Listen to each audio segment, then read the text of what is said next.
Hello, this is Richard Wilson coming to you from the Family Offices Group. I'm here in Liechtenstein today to speak at a family office conference, and I thought it would be appropriate, since I'm writing a book on family offices right now, to record a short video for you on family office corporate governance, or family office governance best practices. This is something that's not talked about enough, I think, in the space. I think the same with the fund management industry. I think that investors and clients of family offices appreciate strong corporate governance, but many times it's kind of a side note, and it's not, their core business to be experts at governance. But I really think that most family offices should have very strong governance procedures in place, because although there's not been a lot of high-profile scandals having to do with family offices, it's more effective in the fund management industry. They could come, and you want to make damn sure that's not on your family office that has a scandal. So that's the immediate reason to do this. But I think that clients and people who are looking to select a family office to manage their wealth are going to require this more and more. So you might as well get ahead of that trend and have something sort of innovative going on at your family office. Now, what is corporate governance for family offices? Basically, it's putting in checks, balances, rules, procedures, and policies so that the family office operates in a way that serves the best interest of the clients. So if the marketing materials of the family office promise that assets will be managed in a certain way, there are things in place to make sure that that rule is never broken.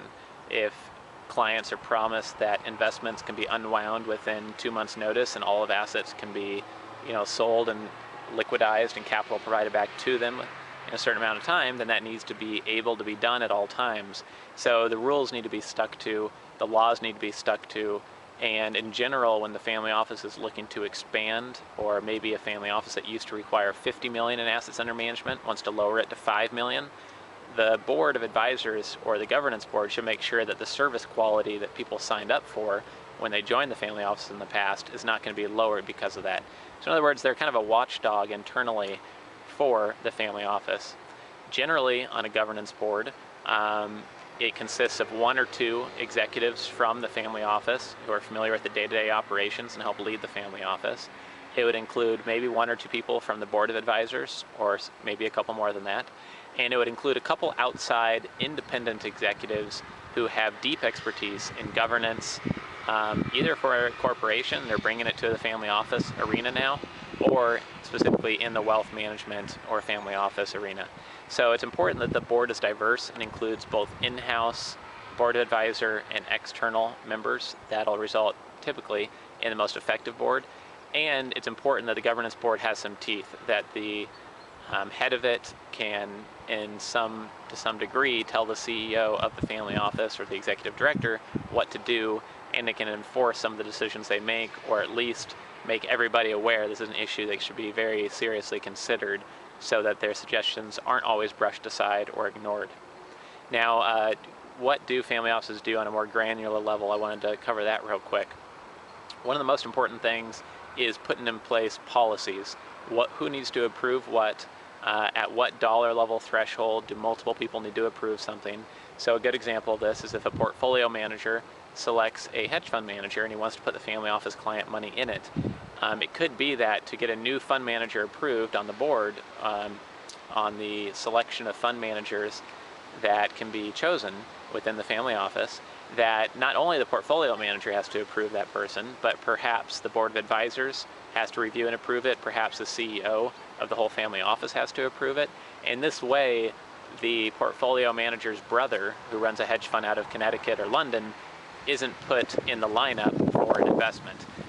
This way it prevents any kind of strong favoritism. If it obviously doesn't make sense to work with that hedge fund manager, then probably the board of advisors and the CEO are not also going to sign off on it, because they're putting their job at risk and potentially, worse, their whole business at risk by doing so. They're just doing somebody a favor. So that's really one important thing, policies, and there's dozens of different policies like that could be in place. Another important thing is a ethics policy. That's something I talk about in my recent book called The Family Office Book.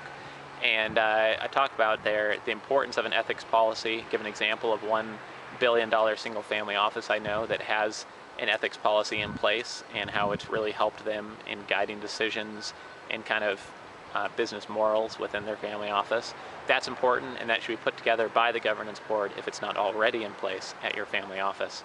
A few other things are policies, or not policies, but processes that should be in place. So when someone's hired, what is the process for interviewing somebody? What is the process for making sure that the family office's services stay at a very high level? And the last thing that they should really be in charge of, which is really important to the long-term success of the family office, is kind of power transfers. When they fire a portfolio manager and hire another one, how that works, what are the legal risks of doing so, and what are the ethical responsibilities of doing so. Also, if they're going to replace the CEO, or the CEO needs to be replaced, depending on the type of family office, then the governance board would be partially in charge of making sure that the exit is done properly and the hiring process of that new CEO is done properly. And this is different than just setting up a policy. This is more of a hands-on job for the governance board to be more involved with the decisions going on related to that. So I hope that this helps sum up kind of how a family office corporate governance board is supposed to form a structure and kind of a ecosystem environment for the family office to work in, but also serve as a watchdog for making sure that they do what they promise to do for clients. This can help with family office marketing, help grow your family office business, can help improve your operations, help you appear more institutional to everybody involved. And at the end of the day, it might help you attract even better talent for the same amount of money to your family office, because it shows you're serious about doing things right and that you have a long-term bias towards your family office business. So I hope you enjoyed this video. If you want to learn more about family offices, please visit familyofficesgroup.com.